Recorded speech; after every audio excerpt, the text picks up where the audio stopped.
Hello and welcome back to The Movies Made Us Do It. How are you doing, Matt? I am pretty good, sir. Yourself? I'm all right. This feels like it's because I don't know. This feels like a weird unintentional tribute that we've got going on now. Yeah, Like a yeah, week ago, well over a week ago. Actually, it might have been even 2 weeks ago. You said to me the next film we're going to do is going to yeah. be Tron, and I was like, awesome.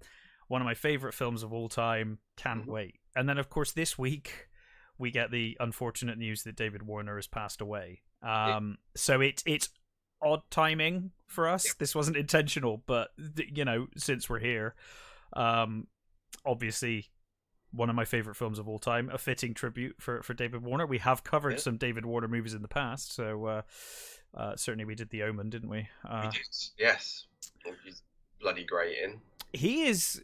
I mean, the man is great in everything he's been in. I Yeah. think, even if he's in something terrible, he is fantastic. I think that's it. He's another one of those actors that even if he's in an awful fucking movie, He's still amazing. exactly he'll Yeah. do whatever he can just to He will elevate anything. exactly yeah he'll elevate anything. And looking back at his what he's done, there were so many things like you just sort of forget about, like, oh my god, he was in that. Oh yeah, I forgot he was in that. And he was in, like, even silly things like the League of Gentlemen movie. Yeah. uh, and one of my favorites is Time After Time. Have you seen Time After Time? Yeah. Where he plays Jack the Ripper. Hmm. I love that movie, and very few people seem to have seen it. He's very good as Jack as well. I like it. He's got a very there's a creepiness that he can Mm. bring out. And one of course, and the other big voice acting thing I remember him from is Baldur's Gate 2, where he played as Irenicus, Yes. the villain in the, again, bloody brilliant. One of the best games of all time. Exactly, yeah. So Certainly one of the best RPGs of all time. It's yeah. And up near the top. I didn't know. I only heard recently that apparently Craven wanted him for Freddy. Interesting. That would have been a very different take. Yeah, apparently he liked the way he played sort of creepy, because I think he auditioned for it. Okay, And I'd be interested to have seen like a screen test for that, Yeah. because it would have been a very different film. But Mhm. Yeah, it'd be interesting to see. I just imagine it would have been. come through in it would have been a different sort of humor, I suppose. I'm not even sure if it would have had much humor in it. I feel like it would have been way sinister, like way more sinister with David Warner for some reason. I'm feeling, yeah, I don't know, but I would have loved to have seen a screen test. Absolutely. But anyway, we are here today to talk about Tron, the original 1982. When did you first see Tron? Betamax, and I think I would have probably been about 7 or 8. Nice. Probably quite similar for me. Not Betamax, but VHS. I think a rental. I mean, I've always, as a kid, I was massively into computer games, massively into computers. As Yeah. I've said many a time, C64 was my first computer of all time. I was obsessed. So, of course, discovering there was a movie where people end up in a video game Yeah. was just about the coolest thing ever as a kid. So as soon as I discovered it in the old, we had like one of those independently owned small video stores down the road back in the day, where we used to rent our films, where my dad accidentally rented Aliens instead of Alien once, so I started watching Aliens for like 10 minutes until he was like, this is the wrong film, and then took it back, and then I watched the first one. So yeah, we went and got it from there, and I have loved this film ever since. This is my if I ever have a bad day, if I'm upset about something, this film will always bring a smile to my face. It's my like go-to comfort movie. I can understand that. There's just something so charming about this film, and you know what? I think it still really holds up. It's got a style. I watched a couple of reviews, sort of in preparation, just to see what other people thought of this. Yeah. And so there's some of the reviews are very snotty. I don't understand. I think it's got a visual style, and it really still works if you're accepting of that visual style. Yeah. I really like it. It reminds me of it reminds Soundtrack me as of well. I think the soundtrack is still soundtrack's holds up. great. Great soundtrack, and some people really snotty about the soundtrack. But I don't understand the soundtrack by who was it? It was I got it written down somewhere. It was the same person who did The Shining and Clockwork Orange. Oh, really? Yeah, Okay, that's interesting. I cannot. Oh, Wendy Carlos. Okay. So and it's she helped develop the Moog synthesizer, so she knew what she was doing with it, and I love that soundtrack. I mean, I think it's great, and it's. I think the Tron Legacy soundtrack's probably better, but it's different. Exactly. I think they're both fantastic soundtracks. Had 40 years of electronic music between them. I'm sure we'll probably talk about Legacy towards the end. I actually quite like Legacy now. I've softened on it. I really didn't like it when I first saw it. Yeah. But even then, that soundtrack was on repeat a lot in my phone. That was on all the time. The Tron Legacy soundtrack is stunning, but so is this soundtrack, and it's very unique for this movie. It sounds like it belongs to this movie. Like weirdly, I've been on a bit of an old fantasy kick this last week. Okay. So I was watching Krull the other day. I love Krull. So do I. But I was watching it and I was like, fucking Horner, like, you're really talented, but honestly, I could be watching Wrath of Khan if I close my fucking eyes. Like, he really does reuse a lot of stuff. The period around there. Yeah. You could take any of his soundtracks. It's just like they're all the same. Just slightly tweaked. They're very good. It's very good, but it is like indistinguishable from moments from Wrath of Khan and other productions of that time. Whereas this one, I think this soundtrack really stands out. It does really well. Got such a great supporting cast as well. It's like it's incredible. A who's who of British talent. It's just Liam Neeson. You've got Peter Jurassic. Yep. And you've got good old Londo. Oh no! I mean in Krull. Oh, in Krull. Sorry, I thought we were talking about. Yeah, no. I mean, Liam Neeson in Krull, and it's weird because Liam Neeson in Krull is like he's kind of there, but he's barely in it. Like he's kind of there, but he says the least, I think, of the group. And it's almost like it's funny to think that like someone as big as Liam Neeson was just like and Robbie Coltrane. Yeah, and one of my favorites was Tucker from Grange Hill and is it Todd Carvey? Is it something like that? It's a great movie, and like I joked with my friend. It's really funny to me. Like Krull is the film. It's a movie about a guy who acquires the coolest weapon ever made. And is then immediately told not to use it for the rest of the film. And it's so frustrating because it's so cool. And even worse than that, when he does use it, it gets stuck in the creature, having to use something else. I know. It's like, guys, you invented something that for me could be as cool as a lightsaber if it was used loads in the movie, but they never use it. He's like, he comes out of the cave where he's got it. He's like, look, and the guy's like, nah, don't use that until the time's right. And I'm like, the time is right now. Yeah. Do you want to sell toys they're or surrounded by bad guys? I don't know. Maybe. No, let's just use my sword. What else have you seen? Hulk the Slayer. I've just been in a real sort of like classic cheesy fantasy kick. Yeah. Hulk the Slayer still really stands up. We should cover that one day. Oh, Hulk the Slayer. That movie, I'm still waiting for a sequel. God damn it! They were talking about that like only a few years ago. They were still talking about doing it. They still talk about it, and it's like, oh god, I would love it. I just don't imagine anyone giving them the money to do it, but I would love a Hulk the Slayer. I think like at least half of the cast dead, so I think you'd have to recast everybody. I mean. Yeah, unless you do like his son or something, and then you could still have him in it, and it could work with just him, and then his son and his son's friends or something. You know what I mean? Like, Um, I mean, you could recast Crow and have him as the same character because they. yes. Oh, yeah. I mean, Yeah. I would love to see it though. Hawk the Slayer. I genuinely, if your only knowledge, had a title. I think it's Hawk the Hunter, isn't it? what, the sequel? Yeah, the sequel's called Hawk. It's supposed to be called Hawk the Hunter. Oh, nice! I didn't even know it had a name. Yes.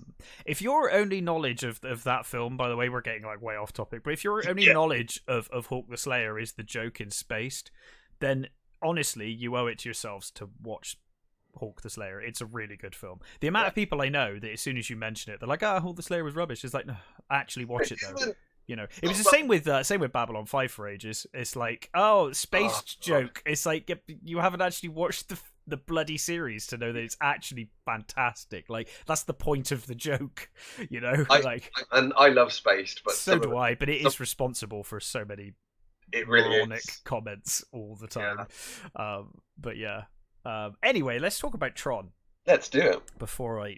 God, it's hot today. Do you know, it's lulled me into a false sense of security because it's got really cool lately. And now today I'm like, oh God, there's the heat again. So anyway, Tron opens with what at the time was a spectacular graphic with the, you kind of see like almost like the cityscape as it kind of pans out and becomes the word Tron. Love it. And then we cut to a quick shot of Flynn's arcade. One of the coolest looking arcades ever. I wish I could go there now and just be in that arcade. What I love is when they announced the second. They recreated the arcade, and then they had at some point they had like in the movie, one of the arcade machines opened, and they could all go down, and there was the new light cycles and stuff for the people to look at. That was amazing. Awesome, yeah. So we go into the arcade very briefly. We see people, very natural. It looks like an arcade, as I remember arcades. Yep. They go in, and we see a guy playing light cycles. And while he's playing, we go into the screen, and then we see the actual programs. So the game is being played by a user, a human in the real world, but we see them represented by programs in game. I'm a little confused. I've always been a little confused as to how the relationship between users and programs actually goes, especially when someone's directly controlling a game, because it seems like they have autonomy, but they can't if someone's. Do you know what I mean? Like, but don't think about it too much. They don't. I've watched this film too much, and I know overthought it. They don't really go into that too much. No, and good, because if they did, it would just get messy. So they just leave it. But we're introduced here to Sark, who is a program working for the Master Control program. We will get to all of that. We're like front loading this with introductions, but we'll get to that. So Sark defeats a user in the light cycle race, and then briefly he is talking to the Master Control program, and the Master Control program's like, "Hey, you're getting a bit like." Oh, I love it. He says harsh. He says you're getting brutal, Sark. Yeah, brutal and needlessly sadistic. and Sark says, "Thank you." Yeah, thank you, Master Control. That's awesome. That is my intention. And another thing, this movie, I love this movie, right? But it is at its core, it's a very out there idea. When they filmed this, they filmed it on black and white sets, where in black and white everything. It probably looked goofy as shit. People like David Warner taking this seriously. Honestly, if it wasn't for the caliber of actors, this film would have fallen. Well, his point was that he said, "Well, I've done stage plays. We exactly. didn't have any money and no sets. So I was used to reacting to nothing. So they all kind of knew, with the exception of some of the younger actors, they all kind of had done it before in a weird sort of way." But it does look really weird especially when you see just the black and white, tank controls set, because it literally just looks like cardboard. Yeah, well, yeah. But the process they went through is so interesting. I've actually got a book on the making of Tron, and it's an amazingly interesting read. It's blown up, and then it's it's several layers, yes. sort of like scratched out, isn't it? With each color, with backlit, each color a different layer, and you think, God, that the amount of time it must have taken to do that. And I'm pretty sure, if I remember right, it's been a while since I read the book, but if I remember rightly, I think at one point they were running out of time, and I think they shipped a lot of it to China to finish off. Right.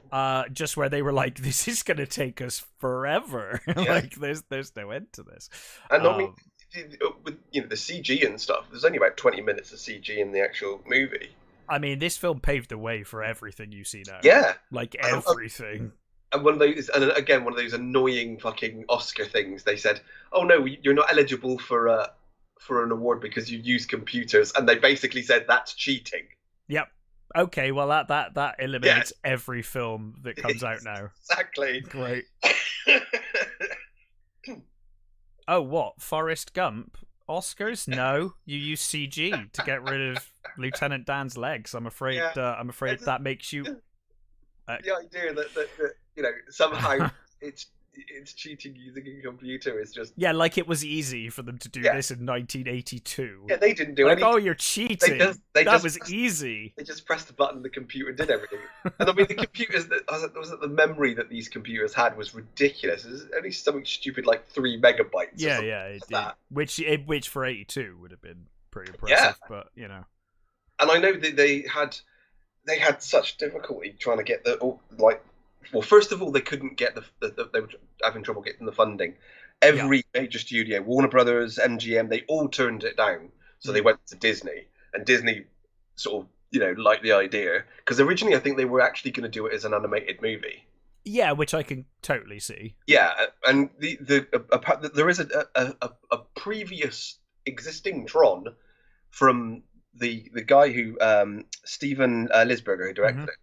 Him and his company, they did a test thing to sort of show companies, and there's like this weird looking sort of almost half Cylon, half Gladiator guy who is throwing the discs, and that was who they had as Tron. And apparently Tron comes from the electric, so he's supposed to be like an electric man sort of thing, electric gladiator.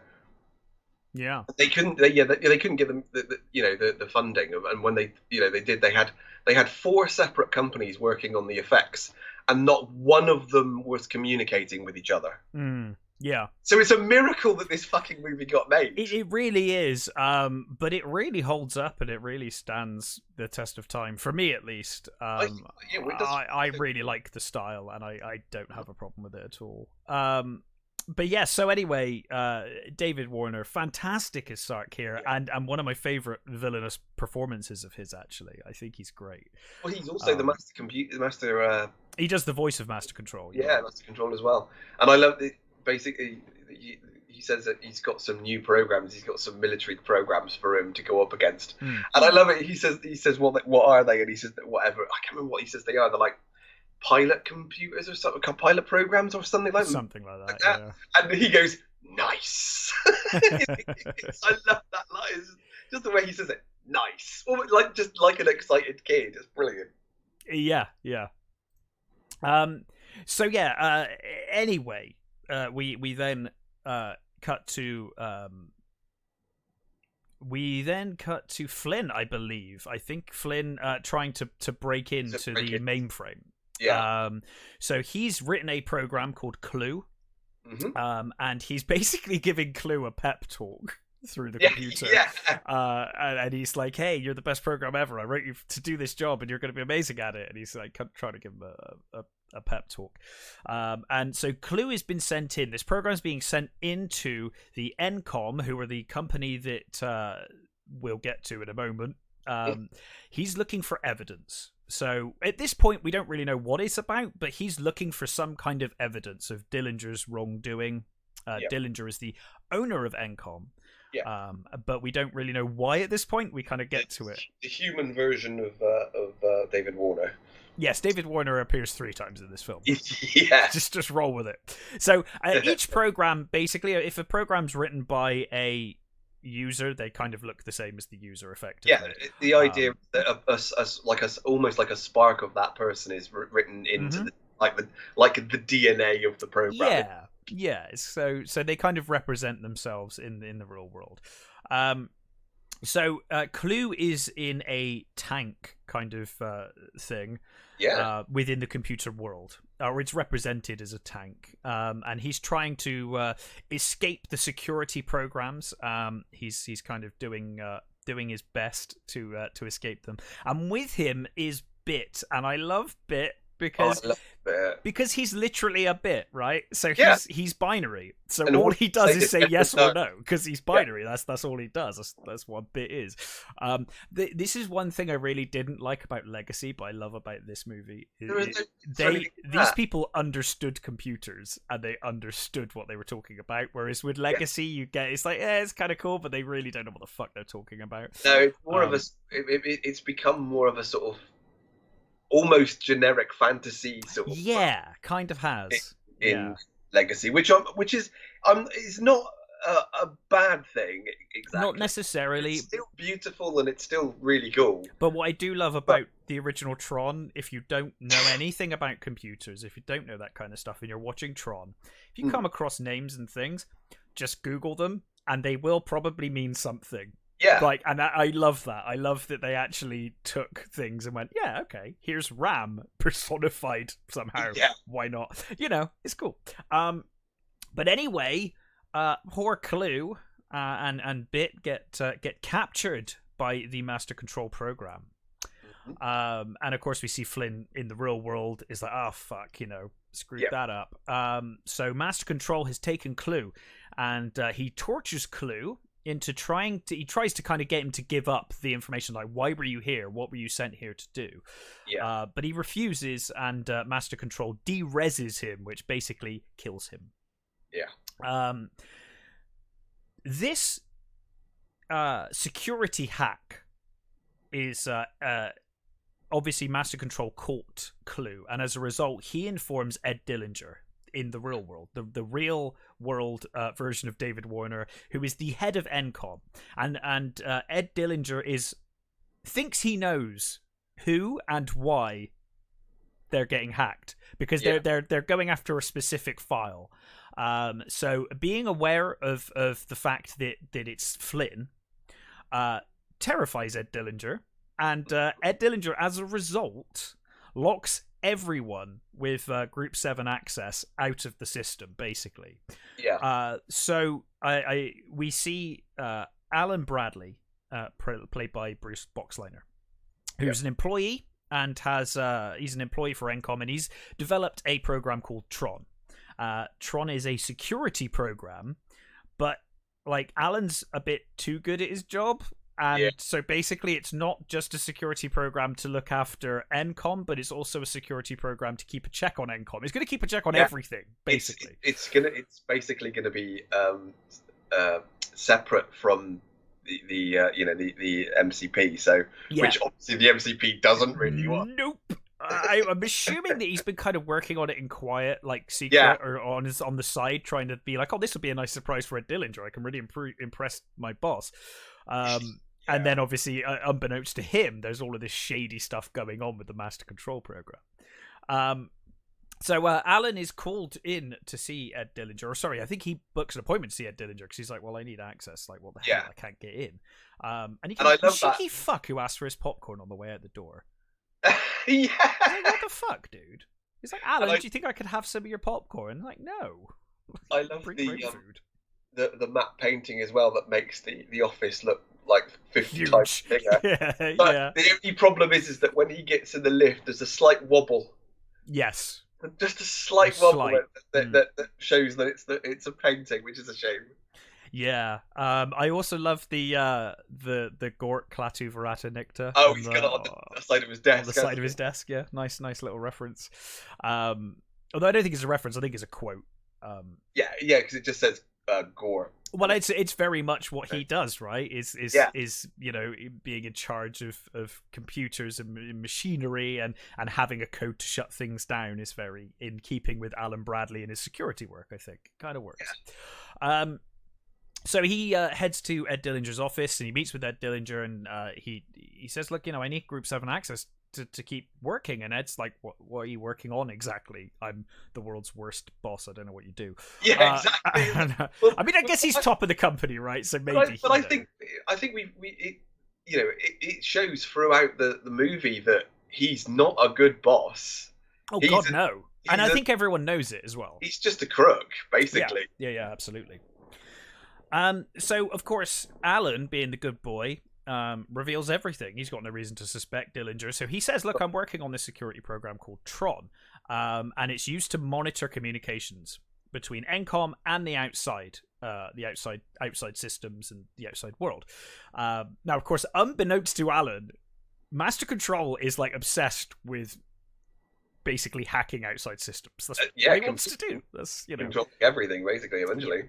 So of course that doesn't sit well, and Dillinger basically says, "Yeah, don't worry about it. You just go away and we'll sort it out. It's all good.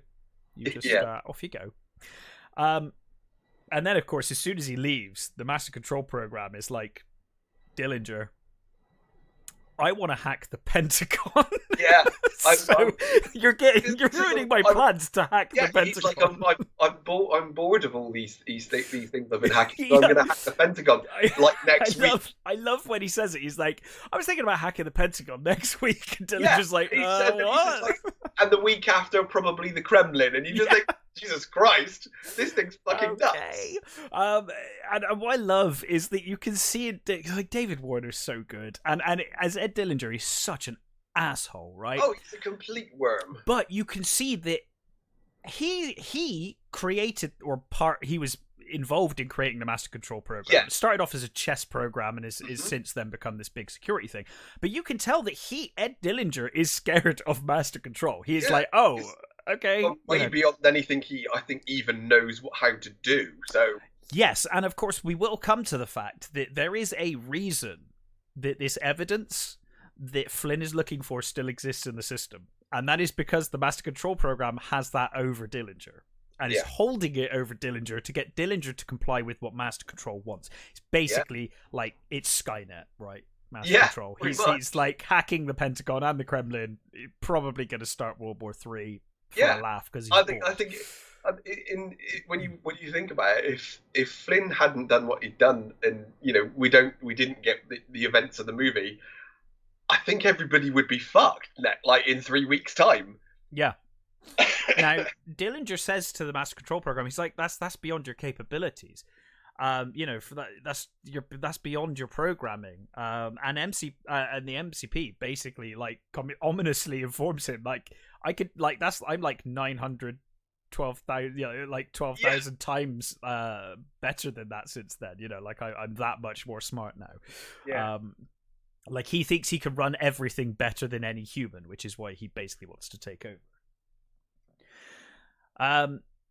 So then he's basically blackmailed. As soon as Dillinger's like, "You shouldn't do that," the Master Control program's like, "Well, I've got all that evidence, and believe me, I'll make it front page news tomorrow that Flynn actually created space paranoids." We'll get to that in a moment. Yeah. So meanwhile, Alan is, Alan Bradley's feeling a bit upset, so he decides to go and see his girlfriend, Laura, who is also working at Encom. Encom also has a laser lab. Just to go with it, they do. This software company also has this. Yeah. It's fine. And it's a building. They've clearly got lots of stuff going on. It's a building with a very big door. Yeah. I love that door. We'll get to the door. Awesome. It's like the coolest thing ever. So Alan goes to meet Laura, who is, like I said, she's a technician in the Encom laser lab, and she is Flynn's ex-girlfriend. So Laura and Walter to Dr. Gibbs. Yeah, the amazing Bernard Hughes, who basically is the the person who created Encom, he started it in his garage, basically. And he is so cute. I love him. He's like the best scientist dude ever. Yeah. And she's like, here goes nothing. And he's like, oh, that's funny. Because you said here goes nothing, but what we're trying to do is digitize this piece of fruit. So what you could say is, here goes nothing, here comes something. You know, it's like, oh, you're so good. So yeah, they're this software company also has a fly-like teleportation system that they're trying to build in the basement. Yeah, it digitizes things, and then it's like a transporter, basically, is what they're doing. Yeah. And it works. They do it for a piece of fruit, and it's like, whoa, okay, that's invaluable. I mean, you've just basically made this company the biggest company in the world, if it wasn't already. Yeah. But anyway, Alan talks to Laura, about his concerns about the company, and it's like, something's going on. I know something's going on. Now, Laura is reasonably convinced that she knows who the fuck's been trying to hack Encom. She's like, I'm pretty sure, my ex-boyfriend. Yeah, I know who's doing it. And I love how much Alan really hates Flynn. Not only does he hate Flynn, but they go to the arcade to meet him, and the disdain on Alan's face. Like, it just looks like he stepped in something all the way through the arcade. And I mean, they walk in with all these cool kids playing arcades and stuff. They're fully suited and booted. They look so out of place. And I can't, like, Alan, not only in the arcade but also in Flynn's apartment, which is above the arcade. They're like, he's like, oh god, look at this fucking place. And I'm like, this is literally the coolest place I've ever seen in my life. Yeah. Like, this arcade, like Flynn's apartment above the arcade, I'm like, this is like the coolest thing ever. Yeah. You know, like, it's like, as an adult you think maybe not, but when you're a kid, I don't know, I still think as an adult, if I could run an arcade and make money from it, yeah, I'd 100% live above an arcade. That would be cool. You know, the only time I've ever played the Tron arcade game was like years later, and it was knackered, so I never actually got to play it properly. Oh, that's a shame. I've played it a few times over the years. The what is it called? That traveling arcade that comes around once a year. They've got Tron Light Cycles, if I remember rightly. Oh no, they've got discs of Tron, actually. They've got discs of Tron. So yeah, if you're ever around when those things, I think it comes around like once a year generally. Okay. But they've got one that works. It worked the last time I played it. But yeah, so we see that Flynn is like the best ever at Space Paranoids, a game, and he's your typical cocky shithead. Oh fuck yeah! He's a real cocky shithead. The thing is, though, this arcade scene is real. Like, I have seen groups of people gather to watch someone awesome at an arcade game, so I was like, this is like how I remember arcade. You know, this is it. If someone was that badass, you would have a crowd like watching and cheering you on. So, and actually, I always used to freak me out when you were playing and you'd get a crowd around. I hate it because I'm like, now you've got added pressure now. I said to Chris on the Icons once, like, I'm so much better. I am pretty good at a lot of computer games. As soon as if I start streaming it, I become like at least 40% worse at it, like instantly. Just for the fact that I'm live streaming it, it's like instantly decreased abilities. But you know, what can you do?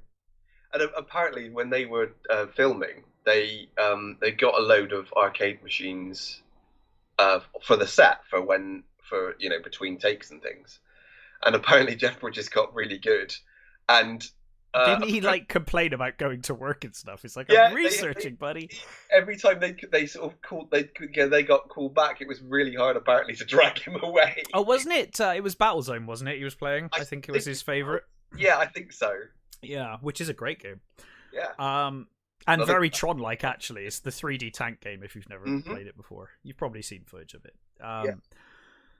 But yeah, so they head up to above the arcade with Flynn, and we get some funny back and forth with Flynn, basically like, you know, making it clear that he dated her once, and he's like, "Did she still leave her clothes on the floor?" Yeah. She starts shouting at him, but then of course Alan's like, "No!" And You he's can like, "Oh, just see him seething, Yeah. can't you? It's great. But anyway, Flynn And basically. that's actually another thing about Bruce Boxleitner. I always thought he should have been bigger as well. You know, he was in a. I mean, he's not that he hasn't been in a lot, but he's actually a really great actor, and I've never understood why he didn't get bigger parts. I completely agree. I think that Boxleitner was a tremendous actor. Still is a tremendous actor. I was so happy when he turned up in the Orville season 3. Yeah, you said he's basically playing. He's basically the head of the Alliance. So he's basically the same kind of role he played in Babylon 5, but he's a big blue alien. It's awesome. You can't even recognize him. He's got so much makeup, but it's the voice. Like as soon as you hear that voice, you're like, Boxleitner. But yeah, I always thought he should have got more work. Honestly, I think he is a fantastic actor. And he's great here. Like I said, you could really see the disdain on his face for Flynn. He's like, "Oh, this jackass." But then Flynn tells him the story. Because they were like, why were you, are you, he's like, immediately, he's like, "Flynn, are you embezzling?" Yeah. And he's like, "That's such a dirty word." but then he's like, "No, like, let me tell you what happened." So Kevin Flynn was the brightest young programmer at NCOM, and he came in around the same time as Ed Dillinger. They were both just, low-level programmers. But Flynn was brilliant, and he started making video games in his free time using the NCOM software computers, right? Hardware. But he came in one day after creating all of these games, including Space Paranoids. He came in one day to find that his folder was empty, his private folder. And then 3 months later, Ed Dillinger showed the board all of Flynn's games and was like, "These are my games." Yeah. Didn't even rename them. Apparently didn't even rename them. And then shortly after that, Flynn got let go. And Ed Dillinger rose to become CEO of the entire company. I'm assuming he's CEO. He's like head boss anyway. Yeah. And so Flynn has been going in or hacking into NCOM systems, into the mainframe, to try and get the evidence that he thinks is still in the system that proves that he was the original programmer of these games. Because he says, like, kids in his arcade are putting like thousands and thousands and thousands of dollars into Space Paranoids, and Flynn sees none of it because basically it's not his. Well, the actual arcade machines made more money than the film did. Yeah, absolutely. Oh, I forgot to say, by the way, there's a wonderful transition earlier in the movie when we transition from the computer world into the real world. It's the introduction of Ed Dillinger, and it pans out to the city, but they've kind of made the city look like the world of Tron, and then you got the red helicopter come in, and it's like, oh, that's so cool. It's such a nice transition into the real world. Really cool. Anyway, we've also, I think we missed the Peter Jurassic bit as well. We missed the Peter Jurassic bit, which he says isn't he like an insurance program? Yeah, and you totally buy it with Peter Jurassic. You're like, yeah, you look like you work in insurance. Actually, I buy it because they all act like they're real world counterparts as well. Yeah. So like if they're like like a salesman, then the program, if it's a sales program, they act like a salesman. Basically they act like they're counterparts, they're real world counterparts. So anyway, they talk about it and they're like, well, we're screwed because they've banned everyone with a level 7 access, so no one could get in.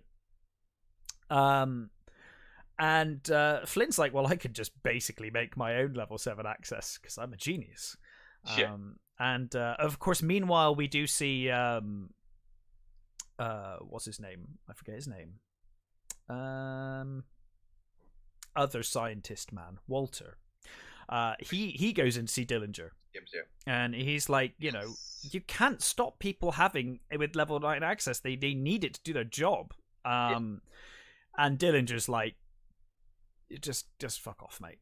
Like, he's like, go away. And he's like, look, I created this company in my garage. And Dillinger's like, well, it's not your company anymore, and it's not the company you made in your garage. And at one point, I think he says, like, I'll leave. And he's like, you're welcome to leave. Like, doesn't he say, like, I wish I could go back in time to when I used to work out my garage? He's like, that could be arranged. You know, he just doesn't care. It's like, this is the guy who basically built the company you run, doesn't care. And we're told that Alan Bradley, similarly, was around early on in the life of NCOM. Obviously not early enough to notice Flynn, I guess, but no. I guess different departments, maybe. I was going to say that, but they'd be in different departments. I mean, like I said, it's a big building. Yes, it's a very big building. So off they go. They decide they're going to break into NCOM to get the information and the evidence that they need. I'm always a little confused as to why Alan's really up for doing this, but I guess he's just trying to stick with Laura. He doesn't trust Flynn. I was going to say, I just think he just doesn't want Flynn with his girlfriend. I mean, I wouldn't either. No, it's quite clear that they've got something going on still. Yeah. It's pretty. I mean, you can see they've got that. It's like you can tell they were a couple because they've got like that shorthand together. Yeah. The way they talk to each other. And if I was Alan, I'd be completely, worried about it. So they need an access code to get in, and they need to go to the laser lab to get that. So they head down, and we get the big red door, and they can't get in. And of course, Alan's like, "Well, that's that. We're screwed." But then Flynn cannot wait to be like, "Hey, watch this," and basically just creates his own security code to get in to the laser lab. So the idea is that Laura and Alan, I think, are going to go and so I think, wasn't it, Flynn's going to look for the information at Laura's lab terminal. Yes. While the other two go and confront the master control program. Is that right? I can't remember. They're going to go into a different room. Are they getting Tron up or something like that? Oh, yes, that's right. I think Alan was going to go and finish his work on Tron and get it online so that Tron could do the security bit afterwards and basically show everything. That's right. That's what they do. I was thinking, like, for some reason they go into a different room, but yes, that's why. And again, you get that scene with just showing how much of a kid he is. Yeah, they're in one of the buildings, and he just hides behind the filing cabinet. Such a dick. Just for Laura to go past him, and he sort of comes up. It's like jump out on him. Yeah, it's like you really are a big kid, aren't you? Yeah, just an absolute dick. But I love it. So of course Flynn is sat at the terminal where the laser's pointing right at the back of his head. Yeah. Coincidentally. Luckily, really, for Master Control, or this never would have worked. So Flynn starts. I do like the way they're talking to each other. Yeah. It's never really clear whether they're actually talking to each other or not, but I assumed they were. Like Master Control is actually speaking to him. Because I always assumed he was actually speaking to Dillinger as well. So Master Control talks to him and he's like, "Stop what you're doing, stop it." And he realizes that he can't stop Flynn. Flynn's like that good of a programmer that even Master Control is not going to be able to lock him out or stop him. And he warns him and he says, "I will put you in the games." And Flynn's like, "I love games. You want to play games? Let's play games." Of course, not realizing that the laser is behind him, and just like the piece of fruit, he fires it at Flynn, and Flynn dematerializes. But instead of rematerializing somewhere else, he is taken into the computer world.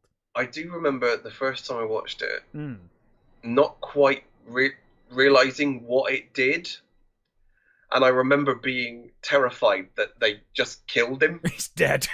Oh God, they've killed him. That's terrible. And then, of course, you work out what's happening. But yeah, I do remember the first time watching it thinking, "Oh Jesus."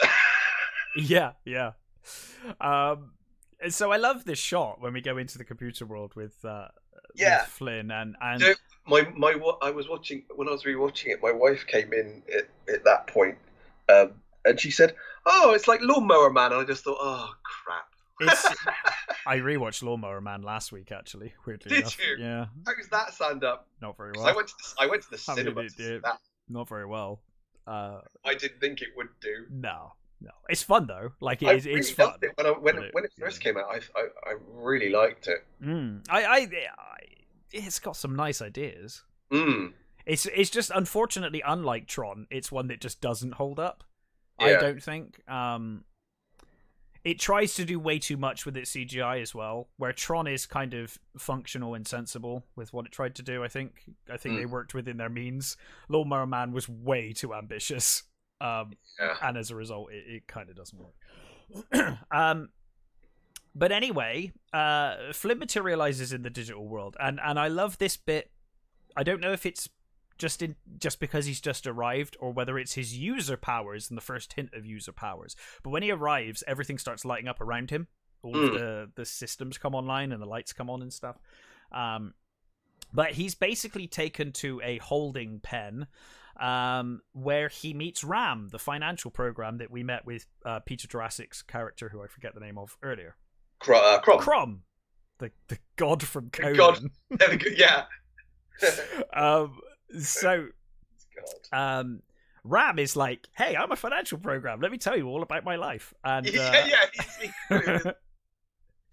and Flynn's, he's like, "Who are you?" And Flynn's like, "I'm just a guest, but don't worry about me." Yeah. He says he can't remember, doesn't he? He's like, "I can't remember what I'm doing here." And Ram helpfully says, "Oh, that can happen with transportation."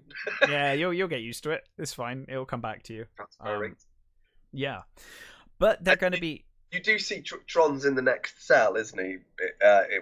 Yeah, but they don't meet, do they? Initially, just before Flynn is put into his cell, yeah, Tron is taken out of his, so they just sort of miss each other at that point. Yeah. So I like this bit, right? Another thing that pissed me off with Legacy is like Sam Flynn arrives in the digital world. He's like, "Oh yeah, I'm in the digital world. Cool." It's like, what? Where is here? Flynn is like convinced for about half the movie. He's like, "This is a dream.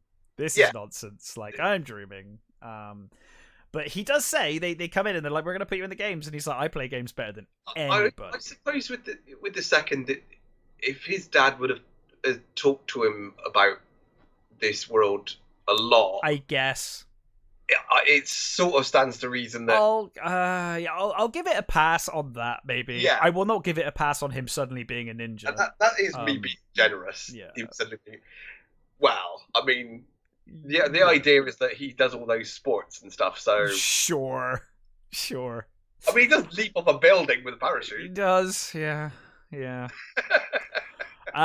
I guess whatever. It's fine. I like it. I like it now. Generous. It's fine. I like it these days. It's right. I've come to terms with it. Anyway, they are then taken to meet Sark. Now, Sark has previously been told by Master Control that there's someone new coming in. Yeah. And it's a user. And Sark is fucking terrified. No, yeah, he completely like shitting his pants, isn't he? Now we learn that programs see users as gods. Yeah, they are gods. I mean, they created them, right? So they are their god. And even Sark is worried. The Master Control program's like, fuck him. He annoyed me, so I'm going to bring him in. And, he says, they wrote us. They wrote me. They even wrote you. And he says, I am not written by one person. I'm a sum, and I've become like 5,000 times better since then. Yeah. He's got a real ego, the Mass Control. He really has. So we're told. I do like is it this point or a bit later where he starts draining Sark? I think it's a little later, but it might be here where he's like, "You'll do what I say," or once, doesn't it? And I think he drains him after the first escape with the light cycles. Oh, okay. I think because he's like, basically, I wanted him to play the games until he dies. Yeah, because Sark keeps trying to kind of go against his wishes, because he tries to kill Flynn in a bit, and he's like, "No, you don't. Like, I want him to die in the games. Like, let him play." But anyway, they're given their identity disc and told that this basically stores your actions and experiences, and it's also doubles as a frisbee weapon. Yeah.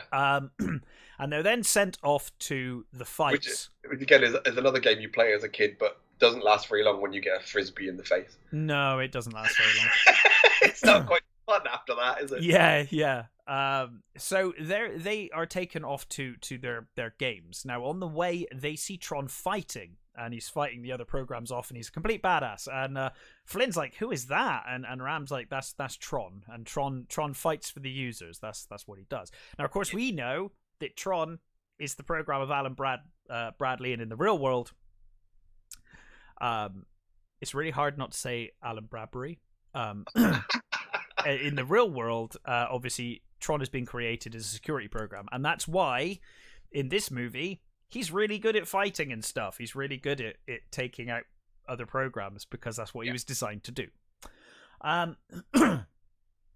So Flynn gets taken to his first game, and it's basically the ball game. And if you've ever played like Block Breaker or any of those old Arachnoids or whatever it's called, any of those old sorry, if you've ever Arkanoid, I played that game way too much. So good. So if you've ever played that game, it's basically like that. So they've got a ball, they throw it. If it hits the ground, then that bit of ground disappears beneath them, and thus they will fall to their death. It's that South American game. Is it Highlay or something like that? They use with the like the wicker basket things on the hands. Oh yeah. Gilay or something like that. Yeah, something. I know the one. So Flynn's just having a ball. It's just a game. He's forced to face off against Crom, and Crom is like, "Hey, I'm amazing, and like I'm really good at this game. Practicing at this, yeah."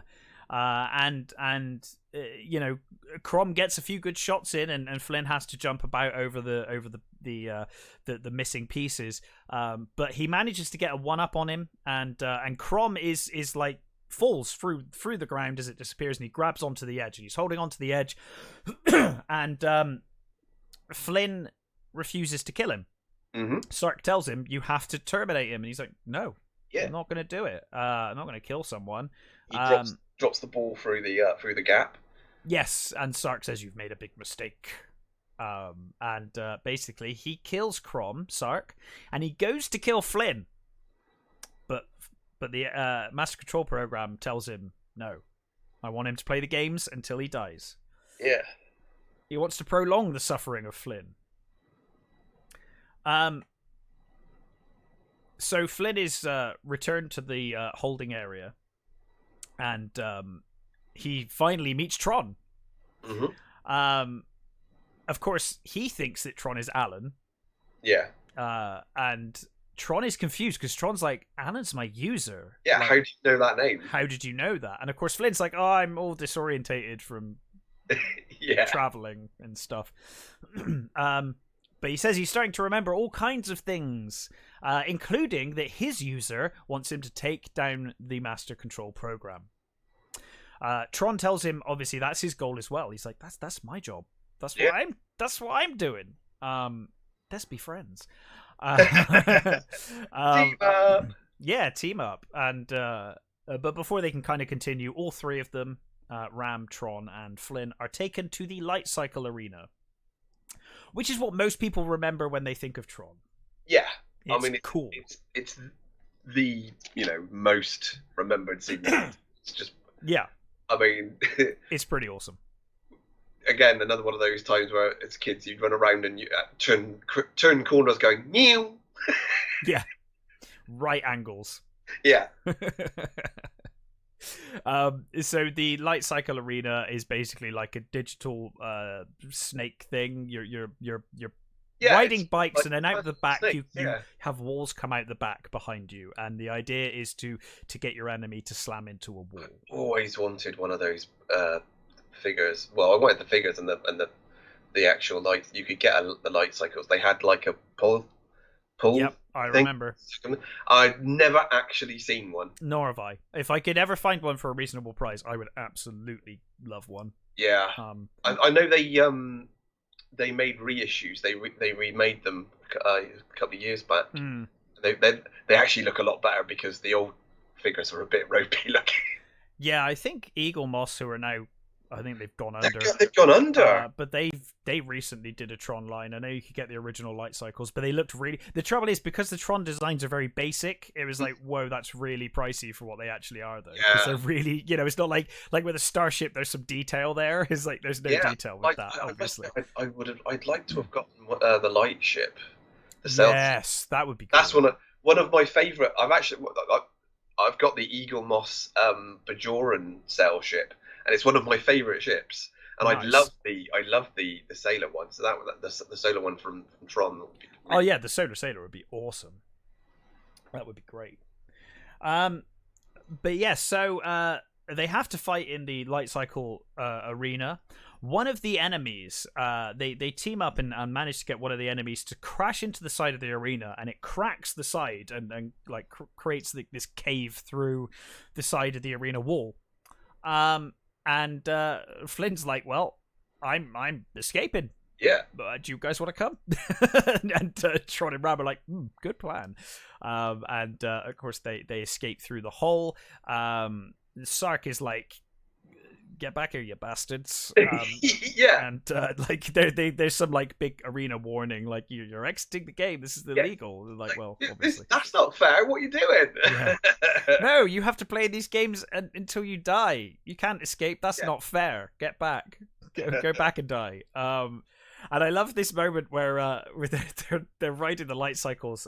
They've like escaped and they're escaping, and they just see this row of tanks. Yeah.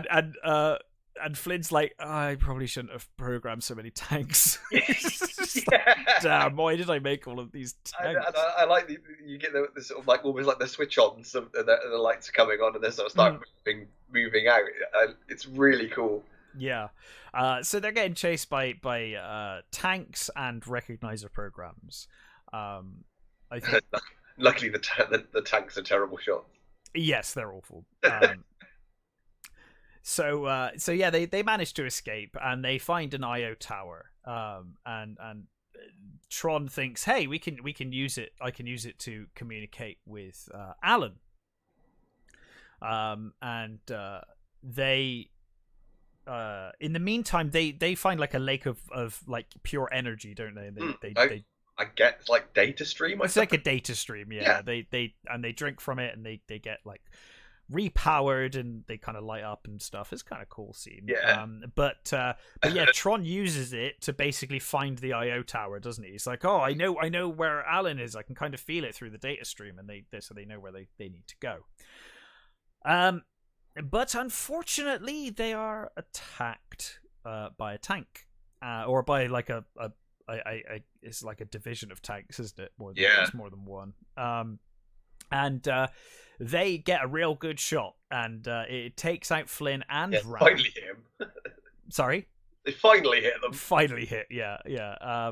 They hit them, and they are supposedly de-resed. There's some rubble on the floor that they're actually passed out behind, and so Tron thinks they're dead, and the tank guys are like, hey, we think he's dead, but let's go check. We'll go check. Tron escapes because he gets shot at, and Flynn finds Ram, who's injured, and takes him with him, and finds an old damaged recognizer, and he hides them in there so that they can recover, and he falls asleep. I think we'll group it together. So we'll stick with the recognizer. they wake up, Flynn wakes up, but as he's waking up, he puts his hand on a part of the damaged recognizer, and somehow he brings it all back to life.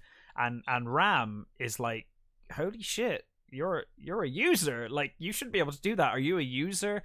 And Flynn tells him, or like kind of nods and smiles, and Ram asks him for help just before he dies. Basically, he's like, "Help me! You're a user." And then he dies.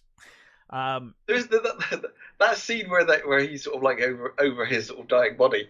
It really does look like he's going to kiss him at any moment. It really does, yeah. It's a real. I mean, he's almost puckered up and everything. Yep. Which, that's fine. That's fair enough. Yeah. He's single. He can do what he wants. I suppose if he's if he's his god, he just wants to give God a little kiss. I assume, yeah. Well, Flynn's single, I think. Although that girl at the arcade, the other worker at the arcade, she was definitely into him. But oh yeah. But anyway, so meanwhile, Tron breaks into the simulation chamber, and he finds Yori, a program that's been created by Laura, so of course looks exactly like Laura. And much like in the real world, Tron and Yori have a bit of a relationship going on, a secret relationship. Yeah. So Yori works in a simulation chamber where a solar sailor is being constructed. As you said, an awesome design. Yeah. There is something like I guess you're the same as me. There is something really cool like that Bajor craft in Deep Space Nine that you were talking about. There's something really cool about having sails on something in space or like I always digital. Like this is something really cool about that visual. You know. Yeah. It's stupid, but I love it. Yeah, completely impressive. You know, like really ridiculous because they do a good job of bullshitting it in Deep Space Nine with the solar sail thing. I'm like, okay, fine, but it it's cool. It's a cool visual. It is. It's a beautiful looking ship. Yeah. I mean, it's got that sort of steampunk aesthetic as well. It's all like wooden and sort of brass inside. So it's just perfect. It's the sort of thing I absolutely adore. It's great. Yeah. So Yori is like in a reporting routine, and she's kind of out of it completely when they meet. But Tron manages to break her out of it, and she's like, "Oh my god, Tron!" and realizes. So they make their way to the IO tower together. And they meet Dumont, who is Walter's computer version, who has a tremendous penis for a hat. It's amazing. It really is. That's one of the Moebius designs. Is it? It's a great design. I am only making fun, but it's an awesome design. But it does look like a big penis. Another thing about the designer. So we've got Sid Mead, who'd worked on Blade Runner. Yeah. And we've got Peter Lloyd and Moebius, who they Moebius I think did mostly like costumes and stuff, and I think Mead did a lot of the backgrounds and stuff like that. And I think, but they actually swapped around and they sort of did all sorts of stuff between them.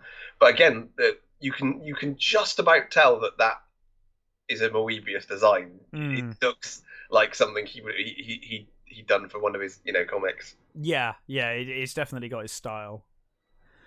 I mean, I quite like the idea that he's in this like big sort of revolving. Well, he like controls the IO tower, right? Yeah, he's like the controller. So he sits in this big throne thing. Yeah, with the big penis head. With the big penis head, yeah, which is it's great. I love it. So they have a conversation, and he finally grants Tron access to the port. And Tron then gets the instructions from Alan in the real world. So basically, I'm assuming at this point he's now got his instructions from Alan. And so Alan in the real world was trying to activate Tron, couldn't find it, and then suddenly Tron's turned up. There he is, giving him the information. You need to destroy Master Control. Tron is now online as he should be, and he's doing the job he should be doing. Yeah. So he's basically given that in his disk, he's now got like the codes that will destroy Master Control. It will destroy Master Control. Yeah. Once you throw it at him. Yeah. Throw the frisbee at him, and that will kill him. Right. Exactly. So they sneak back to the Solar Sailor, avoiding Sark's forces, and they head off for the MCP. Yeah. Now, Flynn manages to disguise himself as one of Sark's troops by jumping down and knocking him out like a ninja. First of all, we've got the scene where he's reassembled the recognizer, of course. Yeah, he's flying the recognizer, and I love that it's all knackered. Yeah, it's like falling apart, and I love that. It's just something about that line. Was it baby doesn't drive too well in town? I think it was something like that. Yeah, of course, because he meets Bit. Now I'm assuming it's the same. I'm assuming it's the same Bit that Clue had earlier. Because he says who's your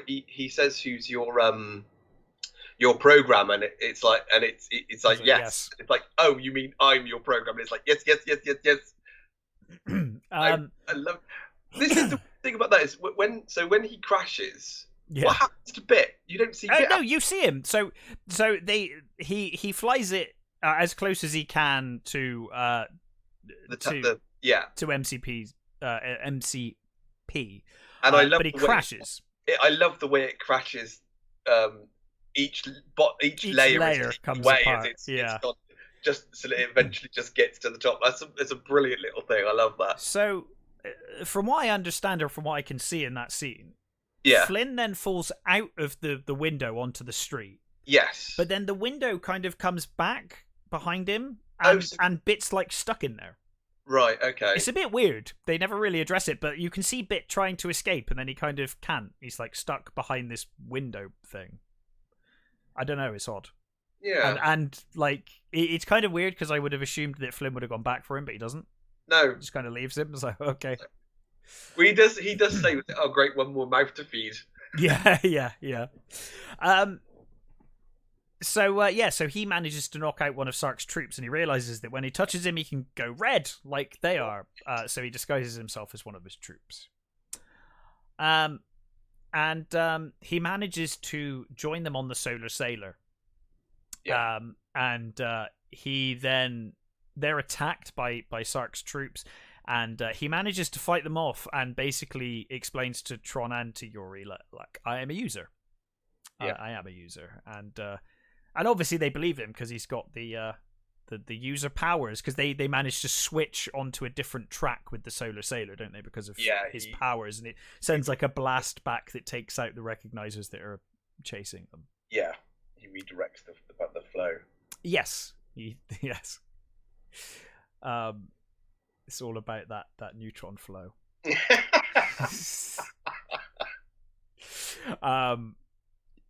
So they then, because they've switched tracks, I think it's because they've switched tracks. It's like a train track. You don't just switch tracks, because there's going to be consequences if you start buggering about with tracks. Yeah. So they're on the wrong track, and Sark's ship basically smashes into the Solar Sailor. I do love that great big sort of carrier thing. It's really cool. That's another cool design. Oh, it's an awesome design, yeah. As a result, Tron is thought dead, because basically he's in the bit of the Solar Sailor that gets cut in half, and they think he's dead, and Sark basically ends up capturing them with the bits of the Solar Sailor. So he's caught Flynn and Yuri. There was a thing here as well with Yuri that I don't know whether you've ever noticed. What's that? So when Yuri gets on the Solar Sailor, she has the different hat. I didn't notice that. No. She has, so the normal one she's wearing is more like a skull cap. Yeah. And when she's on the Sailor, she's got one of the hats that like the guys are wearing. Oh. And that's because the skull cap that she had on was glued to her head every day. Oh, Christ. And apparently it got so bad that she was getting blisters.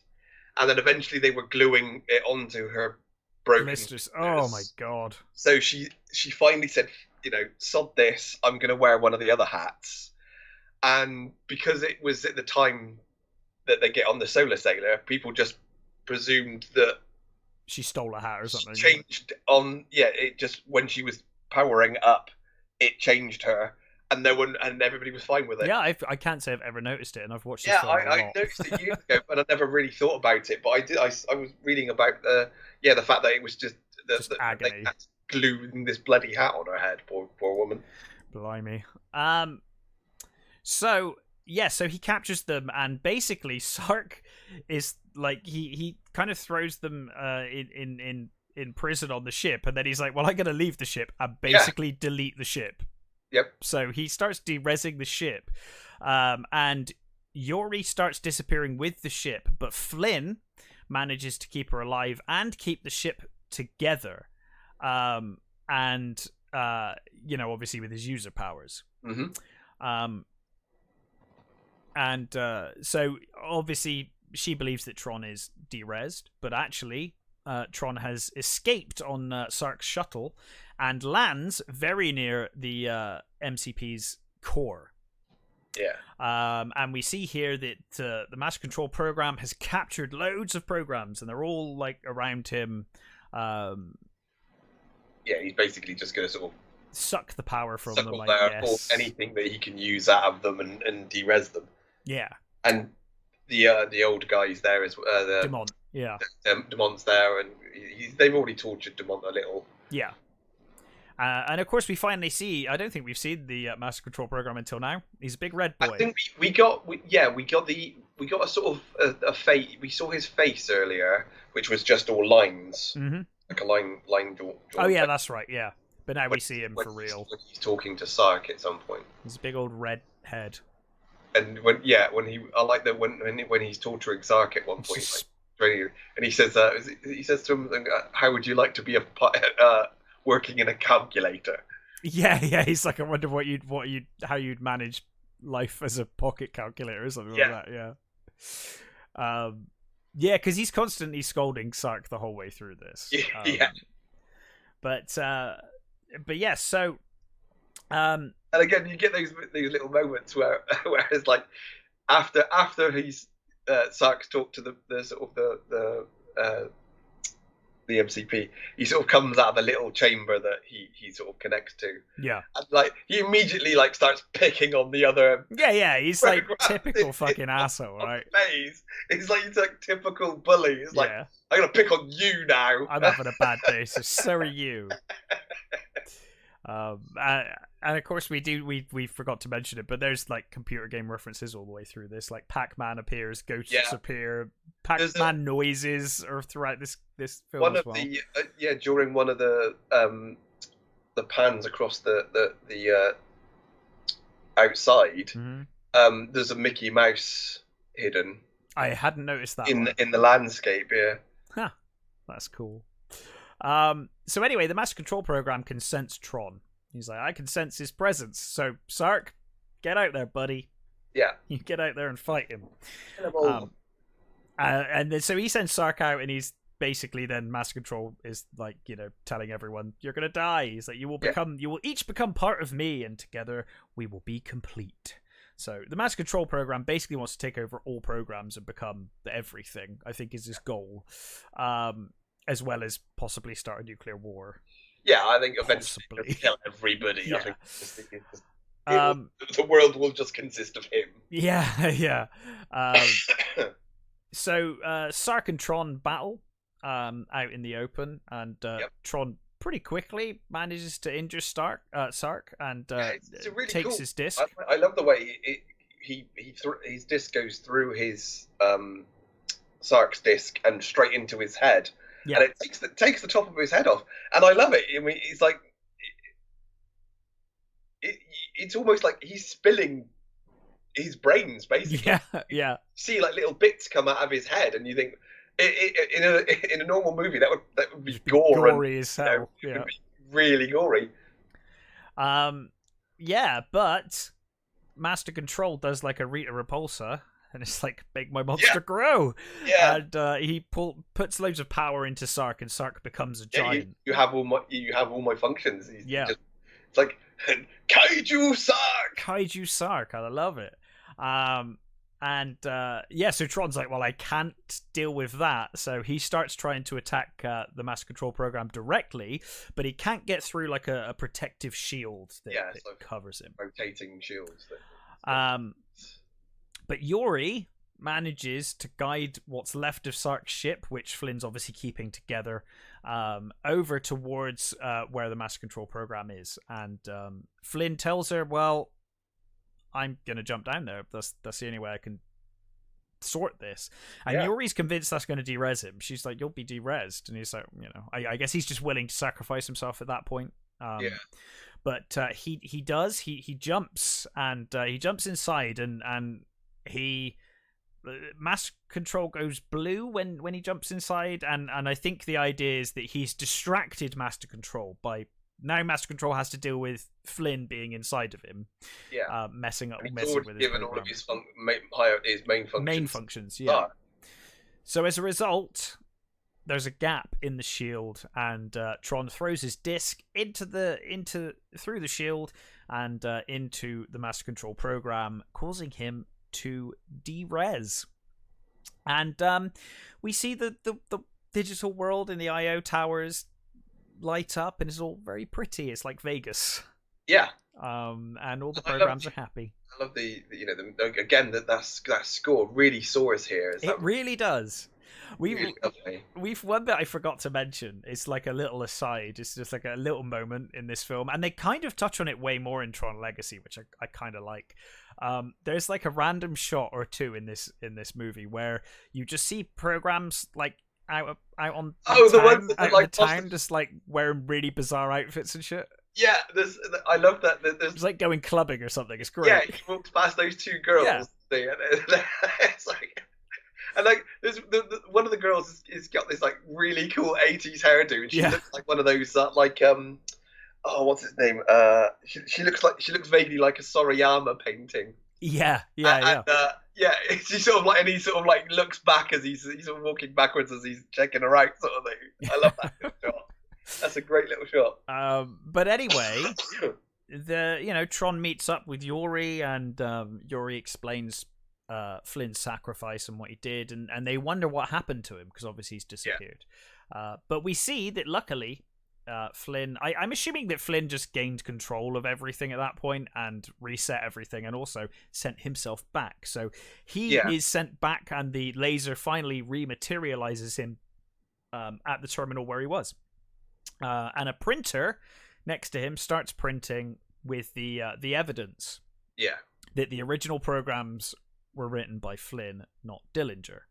I'm not sure how that works as evidence. It's just a printed piece of paper that just says, hey, this was originally by Flynn. But it works. So, when Dillinger's up in the office, his terminal comes up on the terminal. Well. So I'm guessing the printout is just for a thing, yeah. But it's actually everywhere. Yeah. It's telling everything he's released it out in the world, I guess is the idea, I suppose. And if I had one criticism for this film, it would be this bit. Because we cut to the next day, and we see Dillinger's got the message on the computer on where Master Control was, and we find out that sometime later Dillinger's arrested or whatever or fired, and the movie ends. Yeah, and I like it in a way where they're like, hey, like Alan's like, hey, let's get ready for the boss, and of course it's Flynn coming off the helicopter. Yeah, I really wish we'd saw more of them in the real world after he got out and he was like telling the story and like reuniting. It feels a bit rushed, that end. It does.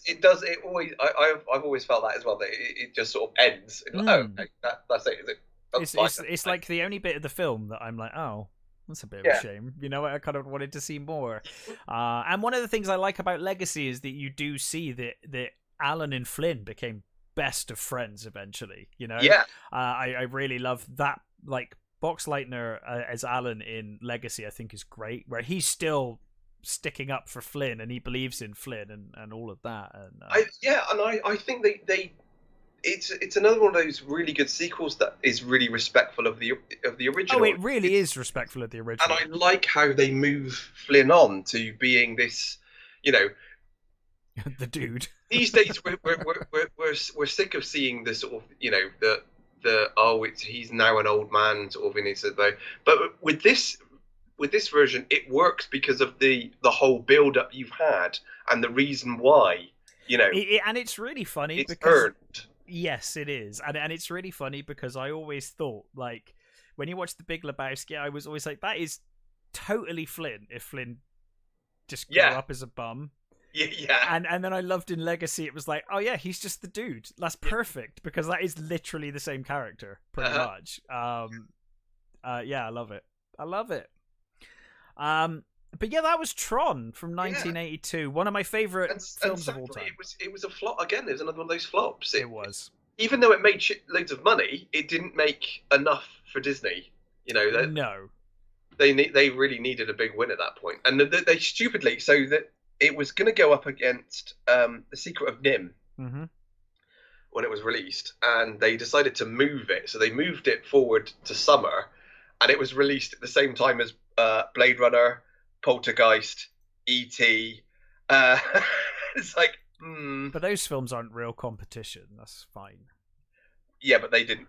I mean, Blade Runner was a Fucking E.T. It's Going up well, against E.T. is like yeah. retarded. It's Like, what are you doing?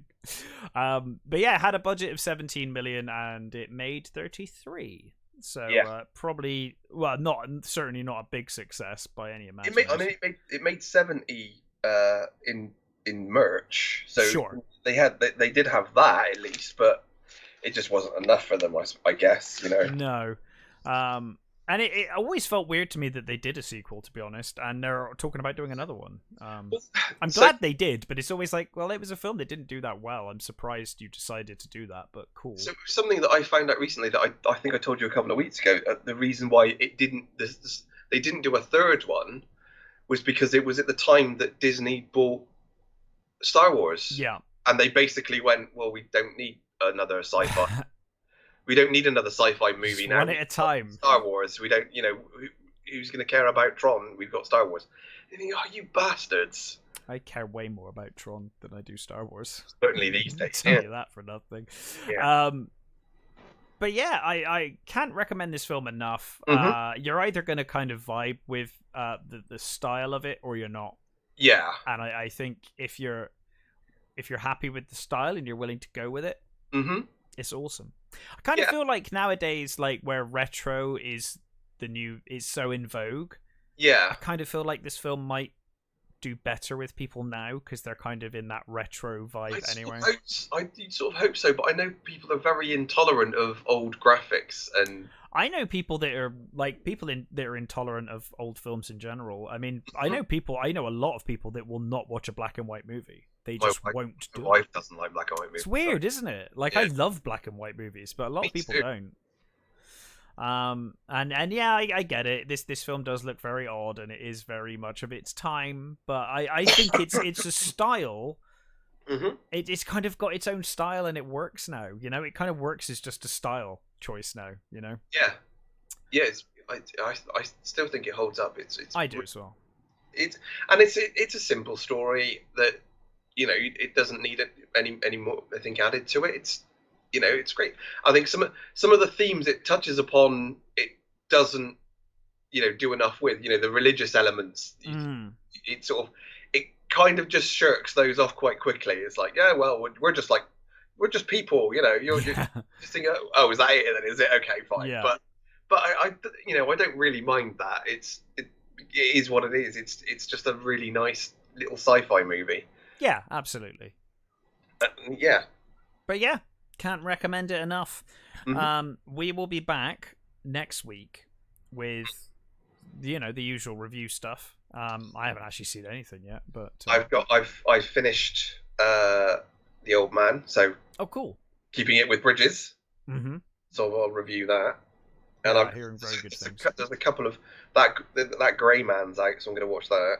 I'm not on the Netflix at the moment. But I was tempted to watch that Prize Fighter or whatever it's called. Yes, kind of good. I saw the trailer for that. I thought, yep, and it's Bristol. Hey, yeah.